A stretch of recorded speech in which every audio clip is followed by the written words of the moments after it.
ഇന്നാർക്കും പോണ്ടേ? ഞങ്ങൾക്ക് ഇടയ്ക്ക് കൂട്ടാതെ എടുക്കുന്ന പരിപാടി ഉണ്ട്. ഈ ക്ലീനിങ്ങും അടുക്കപ്പുറക്കലൊക്കെ. പെട്ടെന്ന് ആരെങ്കിലും റൂമിലോട്ട് കയറി വന്ന മനുഷ്യൻ ജീവിക്കുന്ന സ്ഥലം തോന്നണ്ടേ? ഓ, ഇന്നാണ് ആ ശുചീകരണ ദിനം. ചോദിക്കണോ?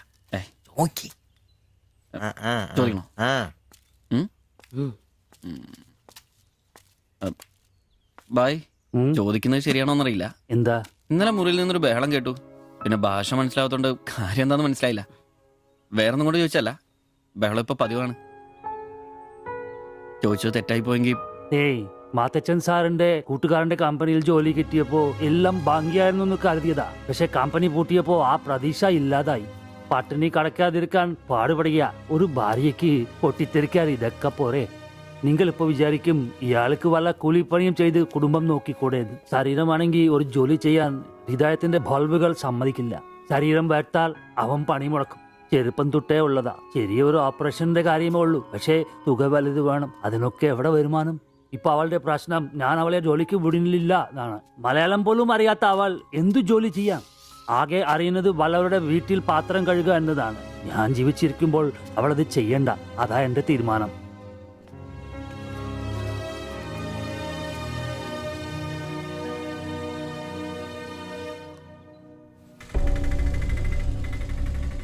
ഇതെന്താ ഇവിടെ? ഇവമേ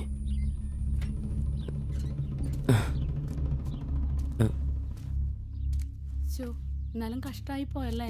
അയ്യോ, ഭയങ്കര കഷ്ടമായി പോയി. മാസ്റ്റർ തീർന്നെന്ന് തോന്നുന്നു. എനിക്ക് വിശുദ്ധ പോലെ ദിവസം ശില്പയാക്കി ഇരിക്കുന്നു.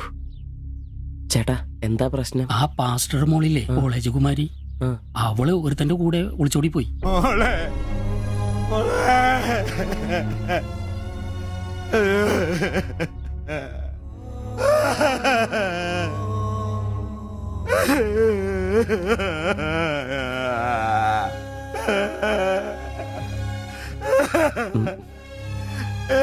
എന്റെ മോള് പാവം ചെയ്തേ. അവക്ക് സ്വർഗരാജ്യം പോയേ.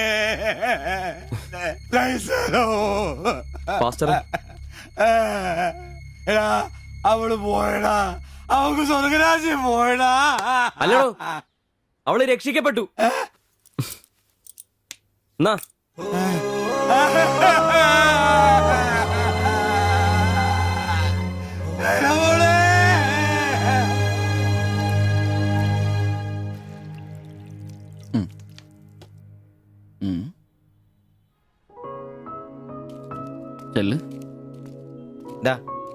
അവള് പോകുന്നു, ഞങ്ങ പോട്ടെ. നീ എന്നാ തന്നെ വിഷമിക്കുന്നേ? ദേ, ഇതങ്ങ് പിടിപ്പിച്ചേ. നിനക്ക് വിളിച്ചിരിക്കുന്ന പെണ്ണ് എവിടെയോ ഉണ്ട്. അവള് സമയമാകുമ്പോ നിന്റെ അടുത്തേക്ക് വരും. ഇതൊക്കെ അത്രേ ഉള്ളൂ. ഇതങ്ങ് പിടിപ്പിച്ചേ. പിടിക്കാനേ കുടിക്കടാ. അല്ലേലും നിന്റെ തലേന്നത് പോയത് നന്നായെന്നേ ഞാൻ പറയത്തുള്ളൂ. ഒന്ന് പോടാ അവിടുന്ന്. ഇന്നലെ വരെ അവള് നല്ലത്, ഇന്ന് മോശം. അങ്ങനെ മാറ്റി പറയാൻ എന്നെ കിട്ടത്തില്ല. അവളെന്നും എന്റെ തന്നെ. ഒന്ന് സമാധാനിപ്പിക്കാന്ന് വിചാരിച്ചപ്പോ വീണ്ടും പഴയപടി തന്നെ. ഒരു ഗതിയില്ലാത്ത എന്നെ അവള് പ്രേമിക്കാനോ? കാശുണ്ടാവുമ്പോ എല്ലാം ഉണ്ടായിക്കോളും. നാടും വീടും വിട്ട് ഇവിടുന്ന് കഷ്ടപ്പെടുന്നേ നമ്മളൊന്ന് രക്ഷപ്പെടാനല്ലേ? ഇന്നു മുതൽ നമുക്കൊരു തീരുമാനം എടുക്കണം. നമുക്ക് രക്ഷപ്പെടണം. അതിന്റെ ആദ്യ ചൂടാ നമ്മൾ വാങ്ങാൻ ആഗ്രഹിച്ച ഓട്ടം. എത്ര കഷ്ടപ്പെട്ടിട്ടാണെങ്കിലും എത്രയും പെട്ടെന്ന് നമുക്കത് വാങ്ങാം.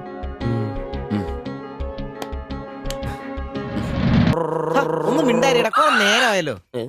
ആദ്യം അതൊന്ന് കൈ കിട്ടട്ടെ, ബാക്കിയുള്ളവന്റെ കണക്ക് തെറ്റിക്കാനായിട്ട്. നാളെ രാവിലെ കാശ് അടച്ചു കഴിഞ്ഞാൽ 2 ദിവസം കൊണ്ട് ഓട്ടോ ഡെലിവറി കിട്ടുമെന്നല്ലേ മാനേജർ പറഞ്ഞത്? അതങ്ങനെ കിട്ടുമോ? ആ ഷോറൂമിന്റെ ഓഫറാണേത്. പിന്നൊരു കാര്യം, നാളെ 10 മണിക്ക് നമ്മൾ ബാങ്കിലെത്തുന്നു, 11 മണിക്ക് ഷോറൂമിലെത്തുന്നു, പൈസ അടയ്ക്കുന്നു. ഓക്കെ? കുറച്ച് മണിക്കൂറുകൾ കൂടി കഴിഞ്ഞാൽ നമ്മൾ ആരാ? മുതലാളിമാരാ, ഓട്ടോ മുതലാളിമാര്. ജീവിതം ഒരു വലിയ വട്ടപൂജ്യത്തിൽ നിന്ന് തുടങ്ങിയതാ. കുറച്ച് കഷ്ടപ്പാടും ദുരിതവും സഹിച്ചാൽ എന്താ? അധ്വാനിച്ച കാശ് കൊണ്ട് നമ്മൾ ആഗ്രഹിച്ചത് സ്വന്തമാക്കുമ്പോൾ ഒരു സുഖം, അതാ ഇപ്പൊ ഉള്ളു നിറയെ. ശരിയാ, ഇത് നുള്ളി പെറുക്കിയെടുക്കാൻ നമ്മൾ അനുഭവിച്ച കഷ്ടപ്പാട്. 3 ലക്ഷം രൂപ ആസ്തിയുള്ളവരാ നമ്മളിപ്പോ. 20,000 വേറെയും. ആദ്യം ഓട്ടോ, പിന്നെ അതിന് മിച്ചം പിടിച്ചൊരു ടാക്സി. നമ്മുടെ ജീവിതത്തിൽ ഇനി വെച്ചടി കേട്ടോ മോനെ. അധ്വാനിക്കാനുള്ള ഈ മനസ്സും നമ്മുടെ ഒരുമയുണ്ടെങ്കിൽ നമ്മൾ ആഗ്രഹിച്ചൊക്കെ നമ്മളെ തേടിയെത്തും. അതെനിക്ക് ഉറപ്പാ. ഒരുവൻ മുതലാളി, നമ്മൾ നാളൊരു മുതലാളി. ഇവിടെ അയൽവക്കക്കാർ കിടന്നുറങ്ങണം. അയൽവക്കക്കാര് നേരത്തെ കിടന്നുറങ്ങുമെന്ന് എനിക്ക് തോന്നുന്നില്ല. എന്നതാ കാരണം ഇന്ന് ഇവന്റെ കയ്യിൽ നിന്ന് 1000 രൂപ മേടിച്ചുകൊണ്ട് രണ്ടുപേരും ടൗണിലൊക്കെ കറക്കത്തിലായിരുന്നു. അതുകൊണ്ട് അവര് നേരത്തെ കിടന്നുറങ്ങുമെന്ന് എനിക്ക് തോന്നുന്നില്ല. ശരിയാ. അപ്പൊ ഉറങ്ങാൻ വൈകുമല്ലേ? മിക്കവാറും. ഒന്ന് പോടാ പാവങ്ങള്. ആലോചിക്കുമ്പോ കഷ്ടം തോന്നും. ജനിച്ച മണ്ണിലേക്ക് ഇനി തിരിച്ചു പോകാൻ പറ്റില്ല. വല്ല നാട്ടിലും വന്ന് അധ്വാനിച്ച് ജീവിക്കാന്ന് വെച്ചാൽ അതിനുള്ള ആരോഗ്യമില്ല. എങ്ങനെ ജീവിക്കുമെന്തോ. ആരും ഇല്ലാത്തവർക്ക് ഈശ്വരൻ തുണ. എന്തായാലും ദേവയാനി ചേച്ചി കടുത്ത നിരാശയില. അത് കണ്ടാലറിയാം എല്ലാം കൊണ്ടും. കിടന്നു കാണൂ. ആര് നോക്കണോ? നമ്മുടെ ജീവിതത്തിലെ ഏറ്റവും പ്രധാനപ്പെട്ട ദിവസമായിരുന്നു. ഉം. നിർഭാഗ്യവശാൽ മദ്യമില്ല. മധുരാശയെങ്കിലും വേണ്ടേ? വലിയ ചെലവൊന്നുമില്ല. സ്റ്റൂളും കസേരയും മാത്രം. എപ്പ റെഡിയായെന്ന് ചോദിച്ചാൽ വാ, വാ, വാ, വാ. ഡാ, മാറ്, മാറ്, മാറ്, മാറ്. Light of, light of. എടാ, മുണ്ടീന്ന് പറ, മുണ്ട് മേലെ പിടി. സോറി. അയ്യർ. അമൃത എന്നെ ഉറക്കടോ അത്? എടാ വായിന്ന് ചോരയാന്നോ? ഉറക്കമല്ലെന്നേ. എടാ സിബി വിളിക്ക്. എന്തോ പന്തികേടുണ്ട്. സിബി വിളി. എന്നാടാ എന്നാ സ്റ്റൂൾ പിടി. എടാ, എന്നാ? സിബി, മാറ്. ഒന്ന് കേറി നോക്കണേ. എന്താ എന്നാ പറ്റിയെന്ന് അറിയില്ല. അയ്യോ, എടാ പിടിച്ചു കേറി നോക്കി. എടാ എടാ എന്തെങ്കിലും ഒന്ന് പറയടാ. ചതിച്ചോ? സിബി. അയ്യോ, വാടാ.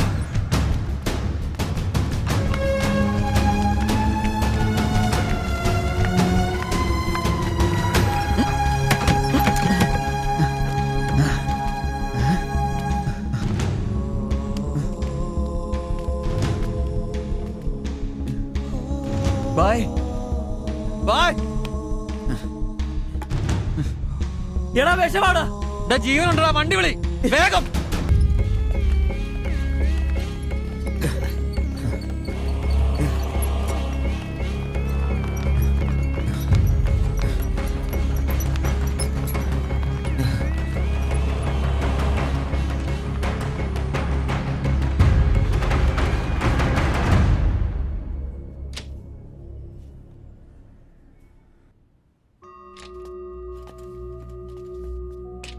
നിങ്ങളാണോ ബംഗാളി ഫാമിലി കൊണ്ടുവന്നവർ? അതെ സർ.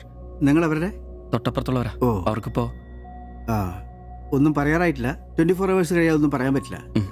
അവരുടെ ബന്ധുക്കളോ നാട്ടുകാരും വന്നിട്ടുണ്ടോ? അവർക്ക് ഇവിടെ അങ്ങനെ ബന്ധുക്കളാരും ഇല്ല. സൂയിസൈഡ് അറ്റംപ്റ്റ് ആയിരുന്നല്ലോ. ഉം.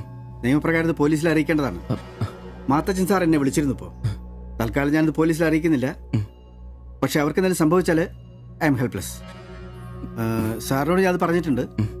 എന്തായാലും പ്രാർത്ഥിക്കേ ഉം. നല്ലതിന് വേണ്ടി. ഉം. ആൻഡ് നിങ്ങളിവിടെ കാണണം. ഉം. എപ്പോഴാ ആവശ്യം വരാന്നറിയില്ലോ. ഓ. ഞാൻ റൂമിൽ തന്നെ കാണാം. ശരി. Okay?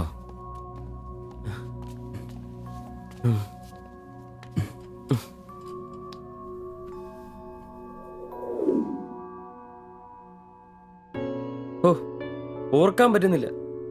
നമ്മൾ നോക്കാൻ കുറച്ചുകൂടെ വൈകിയിരുന്നെങ്കിൽ. കാലിന്റെ വിറയിൽ മാറിയിട്ടില്ല ഇതുവരെ. ആദ്യോട്ടാ ഇങ്ങനെ ഒരു സീൻ. എങ്ങനെ തോന്നി അവർക്കിത് ചെയ്യാൻ? അതിനുള്ള ധൈര്യം അവർക്കുണ്ടോ? എനിക്ക് വിശ്വസിക്കാൻ പറ്റുന്നില്ല. അളിയ, അവർക്ക് എന്തെങ്കിലും പറ്റുമോ? ദൈവമേ, ഒന്നും സംഭവിക്കല്ലേ. എനിക്കിനി താങ്ങാൻ വയ്യ. മാത്രമല്ല അളിയ, നമ്മളാ അവരുടെ അയൽവക്കത്ത്. പോലീസിനോട് നമ്മൾ സമാധാനം പറയേണ്ടി വരും. എന്റെ മാതാവേ. ഒന്നും മിണ്ടാതിരടാ, അങ്ങനെയൊന്നും സംഭവിക്കില്ല. അളിയ, എന്തിനായിരിക്കും ഇവര് ഈ കടുങ്കൈ ചെയ്തത്? ഇനി ചേച്ചിക്ക് വല്ല അവിഹിത ഗർഭവും. ഒന്ന് പോടാ. ബായി എല്ലാം നമ്മളോട് പറഞ്ഞിട്ടുള്ളതല്ലേ. അറിയാവുന്ന ജോലി ചെയ്യാനുള്ള അവസരവും കഷ്ടപ്പെട്ട് ജീവിക്കാനുള്ള ആരോഗ്യമില്ല. നാളെ എന്താവുന്നൊരു നിശ്ചയമില്ല.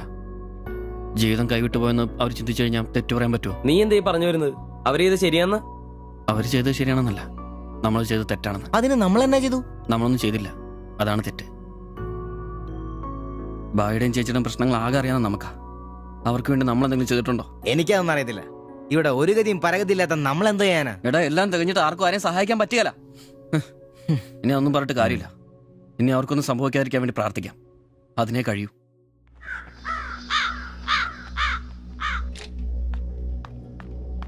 സിസ്റ്ററെ ഒന്ന് കാണാൻ പറ്റുമോ? വെയിറ്റ് ചെയ്യൂ, സിസ്റ്റർ പറയാം. എന്നാ കുഴപ്പയോ? അറിയില്ല, നീ വാ. ശ്വാസം വിടൂ, ശ്വാസം വലിച്ചു വിടൂ. ഡോക്ടർ, ഐസിയുലെ പേഷ്യന്റിന് സീരിയസ് ആണ്. ജസ്റ്റ് വെയിറ്റ്, ഞാനിപ്പോ വരാം. പേടിക്കാനൊന്നുമില്ല. He is perfectly all right now. ഞാൻ അയാളോട് സംസാരിച്ചിരുന്നു. മനഃപൂർവ്വം ചെയ്താണെന്ന് അയാൾ പറയുന്നത്. എന്തോ സാമ്പത്തിക വിഷമം. അയാളൊരു ഹാർട്ട് പേഷ്യന്റ് കൂടിയാണ്. വാൽവിനൊരു പ്രോബ്ലം. അതിന്റെ വലിയ നിരാശയിലാണ്. അപ്പോ ആ ചേച്ചിക്ക്? ഏയ്, അവർക്ക് കുഴപ്പമൊന്നുമില്ല. റിക്കവർ ചെയ്യാൻ സമയമെടുക്കും. That's all. ശരി. നിങ്ങൾ 3 പേര് ഇന്നലെ ഇവിടെ ഉണ്ടായിരുന്നല്ലേ? ഉവ്വ് ഡോക്ടർ. നിങ്ങൾ ഈ ചെയ്തത് വലിയൊരു കാര്യമാണ്. അന്യദേശത്ത് നിന്ന് ഇവിടെ വന്ന് താമസിക്കുന്ന ആളും പേരുമില്ലാത്തൊരു കുടുംബത്തെ സഹായിക്കാൻ മനസ്സുണ്ടാവുക എന്നുള്ളത് really great. I appreciate you. കാര്യങ്ങൾ പറയാൻ നിങ്ങളെ ഉള്ളൂ എന്നുകൊണ്ട് പറയാണ്. ഇവരുടെ കാര്യത്തിൽ ഇനി അല്പം ശ്രദ്ധ വേണം. ആ കുമാർ കടുത്ത നിരാശയിലാണ്. ഇനിയും ഇത് ആവർത്തിച്ചേക്കാം. രോഗവും സാമ്പത്തിക ബുദ്ധിമുട്ടും ഒക്കെ അയാളെ വല്ലാതെ തളർത്തിയിരിക്കുകയാണ്. നിങ്ങൾക്ക് ടെൻഷൻ വേണ്ട, ഒരു ശ്രദ്ധ വേണമെന്ന് ഓർമ്മപ്പെടുത്തിയെന്നേ ഉള്ളൂ. ഇവിടെ കൗൺസിലിംഗ് കാര്യങ്ങളൊക്കെ ഉണ്ട്, നമുക്ക് നോക്കാം. ശരി ശരി. And one more thing please. എന്താ സർ? അധ്വാനിക്കാൻ തയ്യാറായ ഒരു മനസ്സും അതിന് വഴങ്ങാത്തൊരു ശരീരവുമാണ് കുമാറിന്റെ പ്രശ്നം, ആ കുടുംബത്തിന്റെ. അതിന് കാരണം പണിമുടക്കുന്ന കുമാറിന്റെ ഹൃദയവാൽവുകൾ തന്നെയാണ്. ആ കുടുംബത്തെ പൂർണ്ണമായും ജീവിതത്തിലേക്ക് തിരിച്ചു കൊണ്ടുവരാൻ നമുക്കാകുന്ന ഏക മാർഗം കുമാറിന്റെ ഹൃദയവാൽവുകൾ മാറ്റിവെക്കുന്ന ശസ്ത്രക്രിയയാണ്. 3 ലക്ഷം രൂപയാണ് അതിന് വരുന്ന ചെലവ്. അത് സംഘടിപ്പിക്കാനായാൽ ആ കുടുംബം സേഫായി. അധ്വാനിക്കാനുള്ള ആരോഗ്യം തിരിച്ചു കിട്ടിയാൽ ആ കുടുംബത്തിന് സന്തോഷം തിരിച്ചു വരും. I am sure. നിങ്ങളുടെ പശ്ചാത്തലം എനിക്കറിയില്ല, മറ്റു മാർഗങ്ങളൊന്നും പറഞ്ഞു തരാനുമില്ല. സാധ്യതകളുണ്ടോ എന്ന് അന്വേഷിക്കുക. ഇവരെ എപ്പോഴും ഇങ്ങനെ രക്ഷപ്പെടുത്താൻ നിങ്ങളെ കൊണ്ടാവില്ലല്ലോ.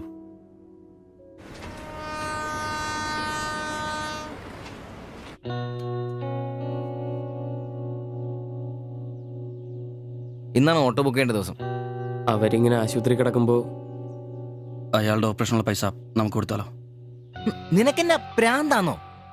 എടാ 3 ലക്ഷം രൂപ വിലവർക്കൊക്കെ. എടാ നീ എന്നെ ഈ പറയുന്നേ? നമുക്ക് ഓട്ടോറിക്ഷ വാങ്ങണ്ടേ, രക്ഷപ്പെടണ്ടേ? നമ്മൾ ചെറുപ്പല്ലേ അളിയാ? അധ്വാനിക്കാനുള്ള മനസ്സും അതിനുള്ള ആരോഗ്യം ദൈവം നമുക്ക് തന്നിട്ടില്ലേ? എടാ രാവും പകലും കഷ്ടപ്പെട്ട് അധ്വാനിച്ചിട്ടുണ്ടാക്കിയ കാശാ അത്. അത് ചുമ്മാ ആർക്കെങ്കിലൊക്കെ കൊടുക്കാന്നൊക്കെ പറഞ്ഞ. അളിയാ, നീ ഒന്ന് ആലോചിച്ച് നോക്ക്. നമ്മൾ വിചാരിച്ച ആ കുടുംബത്തിന് എന്നേക്കുമായിട്ട് ജീവിതത്തിലോട് തിരിച്ചുകൊണ്ടുവരാൻ സാധിക്കും. ഇനി അങ്ങനെ ചെയ്തില്ലേലും നമ്മളോട് ആരും ചോദിക്കല്ല. പക്ഷെ ചെയ്താ നമ്മൾ ഇന്ന് വാങ്ങാനിരിക്കുന്ന ഓട്ടോയെക്കാളും ഇരട്ടി വിലയുള്ള സമ്പാദ്യമായിരിക്കും അത്. ഇങ്ങനെയൊക്കെ ചിന്തിക്കുന്നോണ്ട് തന്നെ നമ്മളൊരിക്കലും ഗതി പിടിക്കാത്തത്. നമ്മൾ ഗതി പിടിക്കാൻ വൈകുന്നതുകൊണ്ട് വേറെ ആരെങ്കിലും ഗതി പിടിക്കുന്നുണ്ടെങ്കിൽ അത് നല്ലതല്ലേ? ജീവിതത്തിൽ ഇനി അവസരമുള്ള നമ്മൾ ഒരിക്കലും അവസരമില്ലാത്തവർക്ക് വേണ്ടി ഒരു ചെറിയ സഹായം ചെയ്യുന്നു. അവരിനി ആത്മഹത്യക്ക് ശ്രമിച്ചേക്കാന്നല്ലേ ആ ഡോക്ടർ പറഞ്ഞത്? അങ്ങനെ സംഭവിച്ച ഇന്നലത്തെ ആ കാഴ്ച തന്നെ എന്റെ മനസ്സിൽ നിന്ന് പോയിട്ടില്ല. ഇനി അതൊന്നും കാണാനുള്ള ശക്തിയും എനിക്കില്ല. നമുക്ക് അവരെ സഹായിക്കടാ. ഓട്ടോ നമുക്ക് പിന്നെ വന്നാലും വാങ്ങാലോ. അതങ്ങ് കോത്താഴ്ത്തി എന്ന് പറഞ്ഞാ മതി. ഇത് ഞാനും കൂടി ചങ്ക് പൊട്ടിച്ചുണ്ടാക്കിയ കാശ. അത് കണ്ടവർക്ക് കൊടുക്കാനുള്ളതല്ല. ജോപ്പാ, സിബി, എന്റെ കൊക്കില് ജീവനുണ്ടേ ഞാനിനി സമ്മതിക്കല. അത്ര മുട്ടി നിൽക്കുന്നവരാണെങ്കിലേ സ്വന്തം കുടുംബത്തിന് അങ്ങെടുത്ത് കൊടുത്താ മതി. ജോപ്പാ, ജോപ്പാടാ, ഡാ.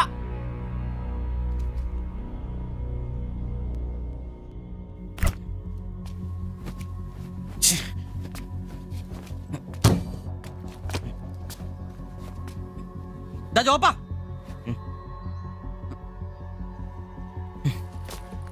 ഡാ.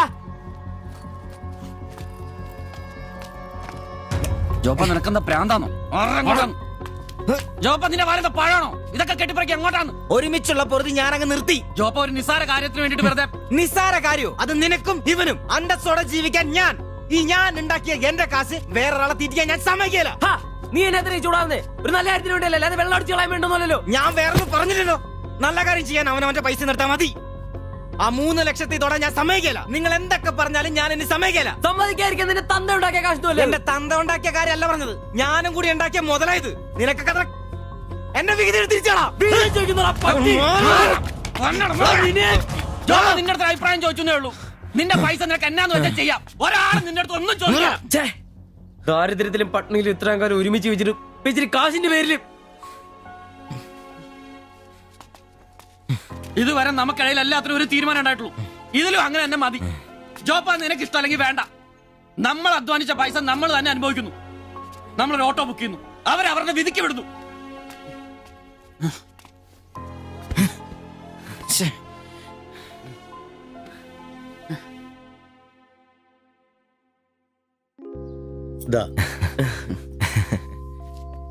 Congratulations. Thank you, sir. All the best. Thank you, sir.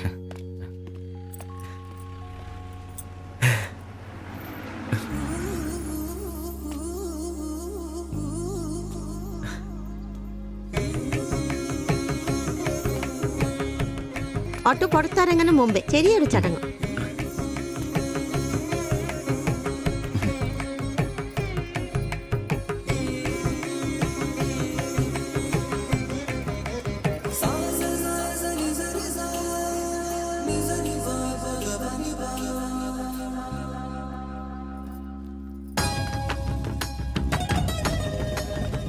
എല്ലാം മംഗളായില്ലേ? ഇനി ഗണപതി ഭഗവാനിക്ക് ഒരു തേങ്ങ അടിച്ചിട്ട് തുടങ്ങാം.